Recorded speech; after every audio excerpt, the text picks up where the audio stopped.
अस्सलाम वालेकुम everyone. So in this video we are going to start the COPD। ठीक है, अब COPD को हम लोग क्रोनिक ऑब्स्ट्रक्टिव पल्मोनरी डिजीज़ कहते हैं। ठीक है, अब इसमें हमारे पास जो है वो दो डिजीज़ आती हैं, एक है ब्रोंकाइटिस, एक है एम्फाइसीमा। ठीक है, इन दोनों की डेफिनेशन हम लोग सेपरेटली कर लेंगे। ठीक है, पैथोलॉजी में हमने भी ऑलरेडी डिस्कस किया हुआ है इसको। ठीक है, लेकिन एज अ मेडिसिन, ठीक है, इसको हम लोग मेडिसिन की तरह लेके चलेंगे। ठीक है, इसकी ट्रीटमेंट, इसकी इन्वेस्टिगेशन सारा कुछ प्रॉपरली करेंगे। ठीक है, अच्छा, सबसे पहले हमारे पास जो है ना, ये जो COPD होती है ना, ये प्रिवेंटेबल एंड क्योरेबल होती है। ठीक है, कैसे प्रिवेंटेबल एंड क्योरेबल होती है?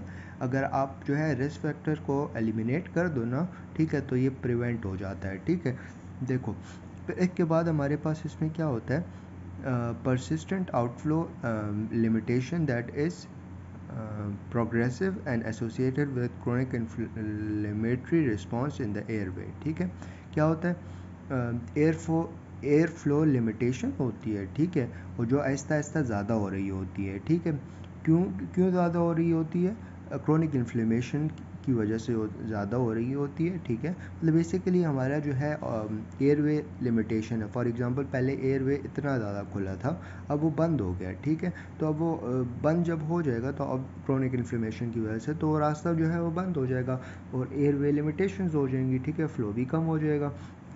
अच्छा, अब आते हैं ब्रोंकाइटिस ना। ब्रोंकाइटिस इज़ बेसिकली ना हमारे पास is based on diagnosis is based on the clinical science. ठीक है, अब क्या होता है, इसमें हमारे पास जो म्यूकस सिक्रेटिंग ग्लैंड्स होते हैं ना, वो इनलार्ज हो जाते हैं। ठीक है, अब इसकी डेफिनेशन की बात करें ना, तो presence of chronic productive cough. ठीक है, presence of chronic productive cough for at least 3 consecutive months and for 2 consecutive years।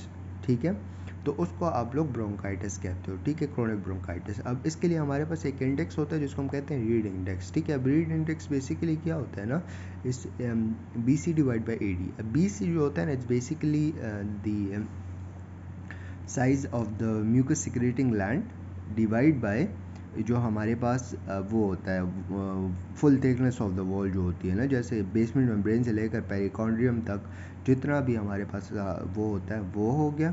ऊपर हम लोगों ने म्यूकस सिक्रेटिंग ग्लैंड ले लिया और नीचे हमने इसको ले लिया। ठीक है, और नॉर्मल जो हमारे पास रीड इंडेक्स होता है वो 0.4 आता है। ठीक है, अब अगर फॉर एग्जांपल हमारे पास 0.4 से ज़्यादा आ रही है ये चीज़, ठीक है, तो वो ये इंडिकेट करती है कि म्यूकस सिक्रेटिंग ग्लैंड्स जो हैं वो बड़े हो गए हैं। ठीक है, अल्टीमेटली हमारा ब्रोंकाइटिस है। ठीक है, अच्छा, अब एम्फाइसीमा पे आते हैं। ठीक है, एम्फाइसीमा इज़ बेसिकली ना enlargement of the air spaces. ठीक है, permanent abnormal and permanent dilatation of the air spaces distal to the terminal bronchioles. ठीक है, distal to the terminal bronchioles. अब टर्मिनल ब्रोंक्यूल्स होते हैं, टर्मिनल ब्रोंक्यूल्स के बाद हमारे पास रेस्पिरेटरी ब्रोंक्यूल्स होते हैं और फिर एंड में हमारे पास एल्वोलाई होता है। ठीक है, तो रेस्पिरेटरी और हमारे पास एल्वोलाई जो है ना, ये इलाज हो जाएंगे। ठीक है, किस तरह? एबनॉर्मल और परमानेंट डायलेटेशन होंगी। ठीक है, अब इसके रिस्क फैक्टर्स की बात करते हैं ना, COPD के जो रिस्क फैक्टर्स हैं। ठीक है, देखो, सबसे पहले हमारे पास जो है ना, एक तो हमारे पास हो गए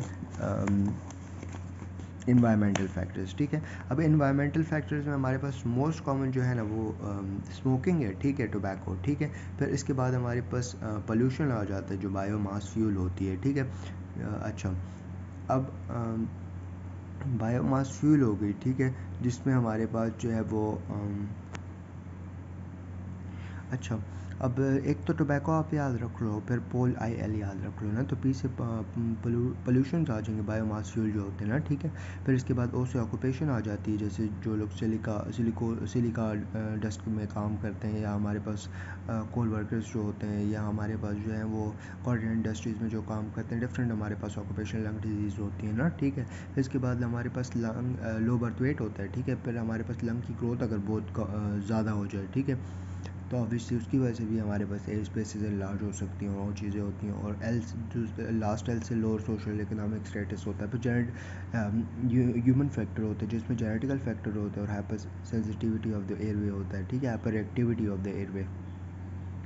अब ह्यूमन फैक्टर में जेनेटिकल फैक्टर होते हैं और हाइपर रिएक्टिव एयरवे होता है। ठीक है, genetical factor and hyper reactive airway. ठीक है, अब जेनेटिकल फैक्टर में हमारे पास अल्फा 1 एंटीट्रिप्सिन 1 की डेफिशिएंसी होती है। ठीक है, alpha 1 antitrypsin 1 deficiency, alpha 1 antitrypsin 1 deficiency alpha 1 antitrypsin 1 deficiency, ठीक है, और हाइपर रिएक्टिव एयरवे, ठीक है, ये हमारे पास ह्यूमन फैक्टर्स हो गए। अब इसकी पैथोफिजियोलॉजी की बात कर लेते हैं ना। देखो हमारे पास ये क्योंकि COPD जो है ऑब्स्ट्रक्टिव लंग डिजीज़ है ना, तो इसमें क्या होता है FEV1 जो होता है वो हमारे पास कम होता है, ठीक है, और जो हमारे पास FVC होता है ना वो नॉर्मल होता है, ठीक है, तो अल्टीमेटली हमारे पास जो रेशो होता है ना वो कम आता है, ठीक है। अच्छा, अब ब्रोंकाइटिस में ना हमारे पास म्यूकस सिक्रेटिंग ग्लैंड्स का लेवल ज़्यादा हो जाता है, ठीक है, जिसकी वजह से म्यूकस की सिक्रेशन जो होती है वो बहुत ज़्यादा होती है, ठीक है, सही है, जिसकी वजह से हमारे पास ब्लू ब्लोटर्स इसमें हमें मिलते हैं, ठीक है। अब ब्लू ब्लोटर्स और पिंक पफर्स में डिफ्रेंशिएट भी कर दूँगा कि उसमें होता है क्या, लेकिन फॉर नाउ याद रखो कि ब्रोंकाइटिस बी से आता है और ब्लू ब्लोटर भी बी से आता है, ठीक है। फिर एम्फाइसीमा जो होता है इसमें enlargement of the air spaces होते हैं डिस्टल टू टर्मिनल ब्रोंक्यूल्स, ठीक है। फिर इसमें अब क्या होता है देखो, अच्छा, हमारे पास हाइपॉक्सिया होता है और हाइपर कैपनिया होता है, मतलब ऑक्सीजन कम हो गया, कार्बन डाइऑक्साइड ज़्यादा हो गया, ठीक है। अब जो रिमेनिंग ऑक्सीजन होता है ना go to the brain and heart, ठीक है। फॉर एग्जांपल मैं बोलता हूँ कि हमारी बॉडी में ऑक्सीजन कम है और कार्बन डाइऑक्साइड ज़्यादा है, ठीक है। जितना भी ऑक्सीजन और कार्बन डाइऑक्साइड बच जाएगा वो जाके आपके ब्रेन और हार्ट में चला जाएगा, ठीक है। तो जो बाकी जो आपके ऑर्गन्स होते हैं, आपकी किडनी हो गई, आपकी जो है वो लंग्स हो गए, आपका जो है वो GIT हो गया, आपके स्केलेटल मसल्स हो गए, बोन्स हो गई, सही है, वेसल्स हो गई, उनको ब्लड सप्लाई नहीं जाएगा, ठीक है। अब जब उनको ब्लड सप्लाई नहीं जाएगा तो किडनी में क्या हो सकता है, किडनी में हमारे पास जो है वो सोडियम वाटर की रिटेंशन होना शुरू हो जाएगी और बंदे में जो है वो एडिम आना शुरू हो जाएगा, ठीक है। अब इसके अलावा आपका जो है वो GIT में नहीं जाएगा तो आपका ऑब्वियसली एनोरेक्सिया हो जाएगा, ब्लोटिंग हो जाएगी, वेट लॉस होना शुरू हो जाएगा, स्केलेटल मसल को नहीं होगा तो एक्सरसाइज इंटॉलरेंस हो जाएगी, मतलब कि बंदा थोड़ी सी भी चलेगा तो उसको जो है वो सांस फूलना हो शुरू हो जाएगी, वो मसल पेन शुरू हो जाएगा, बोन जो होंगी वो ऑस्टियोपोरोसिस शुरू हो जाएगी, वो वेसल्स जो होंगी उनकी इन्फ्लेमेटरी मेडिएटर्स रिलीज होना शुरू हो जाएंगे, ठीक है। अच्छा, अब आते हैं क्लिनिकल फीचर्स पे, ठीक है। क्लिनिकल फीचर्स में हमारे पास देखो सबसे पहले सिम्टम्स आ जाते हैं और फिर हमारे पास साइंस होते हैं, ठीक है। अब सिम्टम्स में हमारे पास सबसे पहले क्रोनिक कफ होता है विद स्पूटम होता है, ठीक है, ब्रेथलेसनेस, डिस्पनिया, ठीक है, central cyanosis due to hypoxia, ठीक है। इसके अलावा एडेमा होता है, मॉर्निंग हेडेक होता है, ठीक है, because of the low respiratory rate at night, ठीक है, सिंपल सी बात है, कफ होगा, स्पूटम होगा, ठीक है। इसके अलावा डिस्पनिया मतलब ब्रीथलेसनेस होगी, साइनोसिस होगी सेंट्रल, ठीक है, रिस्पायरेटरी रेट जो होगा वो कम होगा रात के वक्त, ठीक है, ऑब्वियसली जगह ऑलरेडी जो है वो बंद हुई हुई है, ठीक है, म्यूकस सिक्रेशन ज़्यादा हुई हुई है, या तो आपकी डिस्टल वेज जो है वो इलाजमेंट हुई हुई है, ठीक है। तो अल्टीमेटली क्या होगा कि आपका जो है वो जो एक्सचेंज होनी थी वो प्रॉपर नहीं होएगी तो हाइपॉक्सिया हो जाएगा, जब हाइपॉक्सिया हो जाएगा तो अल्टीमेटली बंदा साइनोस्ट हो जाएगा, ठीक है।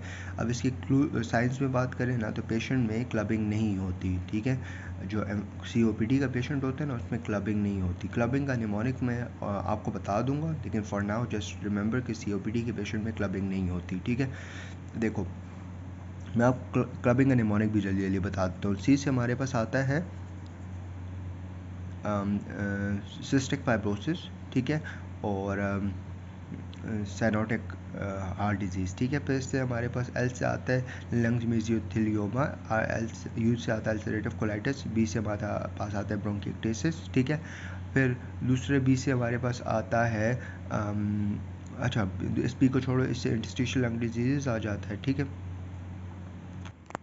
अच्छा, जो सेकंड बी थे इससे हमारे पास जो है वो बिनाइन लंग ट्यूमर्स आ जाते हैं, आई से इंटरस्टिशियल लंग डिजीज़, न्यूरोब्लास्टोमा, और जी से GIT कॉजेज, ठीक है। तो किसी निमोनिक में भी हमारे पास यहाँ पे नहीं लिखा हुआ कि पेशेंट को क्लबिंग होगी, ठीक है। क्लबिंग सिर्फ ब्रोंकिक्टेसिस में होती है, ठीक है, और लंग्स ट्यूमर्स में या लंग्स जो है मेसोथेलियोमा वगैरह में होती है, लेकिन COPD में कभी भी क्लबिंग नहीं होगी, ठीक है, सही है। अच्छा, फिर इसके बाद जब आप उस पे देखते हो ना, देखो ये जो ऑस्कल्टेशंस करते हो ना, तो या तो आपको वीजिंग सुनाई देंगी, ठीक है। वीजिंग क्यों आपको सुनाई देती हैं? क्योंकि आपके एयरवे जो होते हैं वो हो जाते हैं, मतलब जैसे वो है क्रोनिक ब्रोंकाइटिस है, उसमें म्यूकस सिक्रेशन ज़्यादा होती है ना, तो उसकी वजह से क्या होता है, आपको क्रैकल्स सुनाई देंगे, ठीक है, क्रैकल्स सुनाई देंगे। और जो हमारे पास एम्फाइसीमा है ना, उसमें आपको वीजिंग सुनाई देंगी, ठीक है। अच्छा, इसके अलावा जो आपका चेस्ट होता है ना एम्फाइसीमा में, वो बैरल शेप हो जाता है, ठीक है। अच्छा, और डिप्रेशन, एंजाइटी वगैरह ये और सिम्टम्स वगैरह भी सुनाई दे रहे होंगे, ठीक है। अच्छा, फिर आते हैं इसकी इन्वेस्टिगेशन में, ठीक है। इन्वेस्टिगेशन में क्या होता है, जब आप एक्सरे को देखते हो ना, तो एम्फाइसीमा में आपका बैरल शेप चेस्ट होता है, ठीक है। इसके अलावा ओवर इन्फ्लेशन ऑफ चेस्ट नज़र आ नॉर्मल से ज़्यादा ओवर इन्फ्लेशन होना शुरू हो जाती है। नॉर्मल से ज़्यादा ओवर इन्फ्लेशन क्यों होना शुरू हो जाती है? क्योंकि बंदा जो होता है वो ऑब्वियसली वो बहुत ज़्यादा रिस्पायरेट कर रहा होता है, ठीक है, क्योंकि वो अच्छा, हाइपर इन्फ्लेशन होगी, ठीक है, चेस्ट की, ठीक है। फिर इसके बाद जब ब्लड काउंट को देखोगे तो आपको जो है वो ब्लड काउंट आप देखते हो ताकि एनीमिया को रूल आउट कर सको, ठीक है, which is the cause of the dyspnoea, ठीक है। इसके अलावा पॉलीसाइथीमिया को रूल आउट कर सको, ठीक है, which is the cause of hypoxia, ठीक है। एनीमिया डिस्पनिया की कॉज होती है और पॉलीसाइथीमिया की वजह से हाइपोक्सिया हो सकता है, ठीक है। फिर इसके बाद अल्फा 1 एंटीट्रिप्सिन 1 डेफिशिएंसी देखते हो, ठीक है। बेसिकली अगर इसकी डेफिशिएंसी होगी ना, तो उसकी वजह से क्या होगा कि जो इलास्टेसिस का लेवल होता है ना, वो जो होता है इसकी डेफिशिएंसी की वजह से इलास्टेसिस का लेवल जो होता है वो ज़्यादा हो जाता है, this causes destruction of the alveolar wall, ठीक है। इलास्टेसिस तो एंजाइम है, ब्रेक डाउन करता है, तो ऑब्वियसली इसकी डेफिशिएंसी की वजह से इलास्टेसिस का लेवल ज़्यादा हो जाएगा और डिस्ट्रक्शन शुरू कर देगा, ठीक है। फिर इसके बाद स्पायरोमेट्री करोगे जिसमें आपके पास रेशो कम आ जाएगा, ठीक है। लंग्स वॉल्यूम करोगे तो लंग्स का वॉल्यूम जो होगा वो आपको देखो, पहले अगर आप लंग्स वॉल्यूम आप हीलिंग डाइल्यूशन मेथड के ज़रिए करते हो, ठीक है।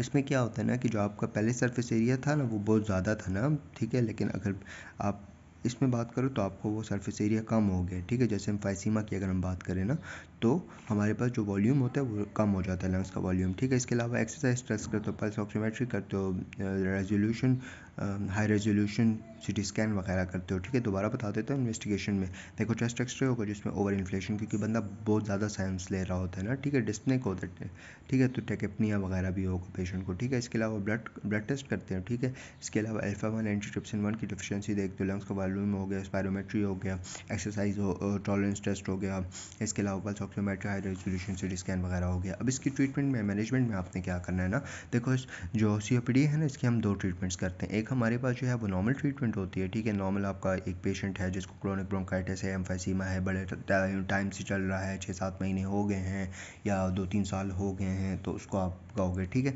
और एक आपका आता है एक्यूट एग्जर्बेशन ऑफ COPD, ठीक है, मतलब एकदम आपका COPD आना की सिम्टम्स शुरू हो गए हैं, ठीक है, तो उसको आप जो है वो अलग तरीके से ट्रीट करोगे, ठीक है।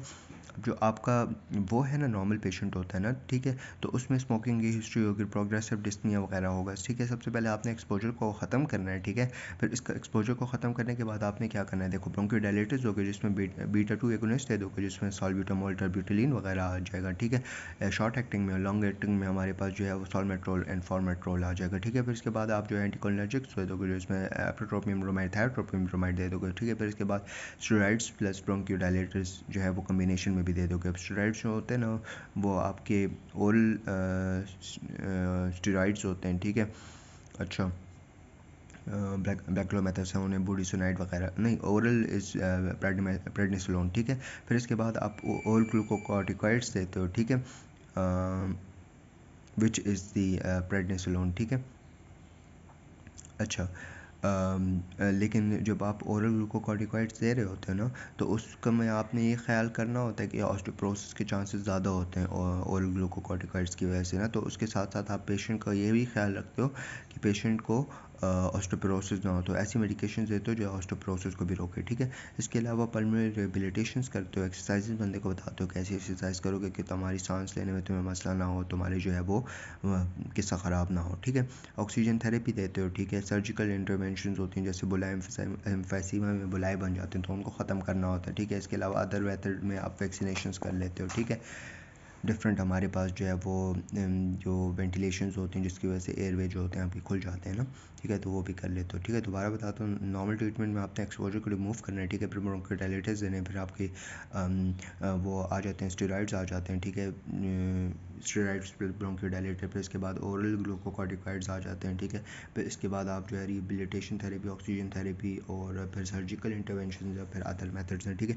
फिर अगर एक्यूट एक्सेजर्बेशन ऑफ COPD है ना, तो इसमें अब आपने क्या करना है ना कि एक्यूट है ना, ठीक है, तो आपने क्या करना है कि सबसे पहले, क्योंकि पेशेंट जो होगा वो बहुत ज़्यादा डिस्ने को टेक्निक किया होगा, ठीक है, उसके एयरवे एक्सचेंज नहीं हो रही होगी, इसका जो है वो वॉल्यूम जो सरफेस एरिया है वो हमारे पास रिड्यूस हो चुका होगा, उसके अंदर जो है एपोक्सिया होगा, हाइपरकैप्निया वगैरह होगा, ठीक है। तो इन दैट केस आपने डायरेक्ट ऑक्सीजन देना है, ठीक है। ऑक्सीजन आप कितना देना है, 2 to 6 लीटर देना है, ठीक है, ताकि हमारे पास जो पेशेंट है ना वो हमारे पास 92% ऑफ दी ऑक्सीजन सेचुरेशन तक पहुँच जाए, ठीक है। फिर नेबुलाइजर लगाते हो जिसमें बीटा 2 एगोनिस्ट होते हैं और हमारे पास जो है वो एंटीकोलिनर्जिक्स होते हैं, ठीक है, ग्लूकोकॉर्टिकॉइड्स हो गए, ठीक है। इसके अलावा आप नॉन इन्वेसिव वेंटिलेशंस करते हो, COPD में बेसिकली नॉन इन्वेसिव वेंटिलेशन से काम हो जाता है, ठीक है। और इसके अलावा एंटीबायोटिक और एडिशनल वैक्सीनेशन वगैरह करते हो, ठीक है। दोबारा बता देता हूँ, उसमें तो हमने पहले रिस्क फैक्टर्स को रिमूव किया था, फिर उसके बाद ब्रोंकोडायलेटर्स दिए थे, फिर उसके बाद स्टेरॉइड्स दिए थे, स्टेरॉइड काम नहीं कर रहे थे, फिर उसके बाद आपने एक्सरसाइजेस बताई थी, रिहेबिलिटेशन, फिर आपने ऑक्सीजन दिया था कहीं, ठीक है।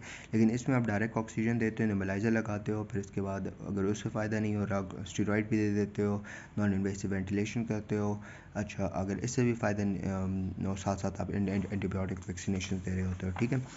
अच्छा, अब पिंक पफर्स और ब्लू ब्लोटर्स का डिफरेंट कर लेते हैं ना, ठीक है। तो जो पिंक पफर्स है ये एम्फाइसीमा में नज़र आता है और ब्लू ब्लोटर्स जो है ब्रोंकाइटिस में नज़र आते हैं, ठीक है। अब एम्फाइसीमा में हमारे पास क्या होता है ना कि पेशेंट ऑब्वियसली वो जो आपका फॉर एग्ज़ाम्पल अगर आपकी ये एल्वेलाई की जो वो है ना वो ऐसे होना चाहिए ना, तो इसमें क्या होता है वो ऐसे हो जाता है, ठीक है।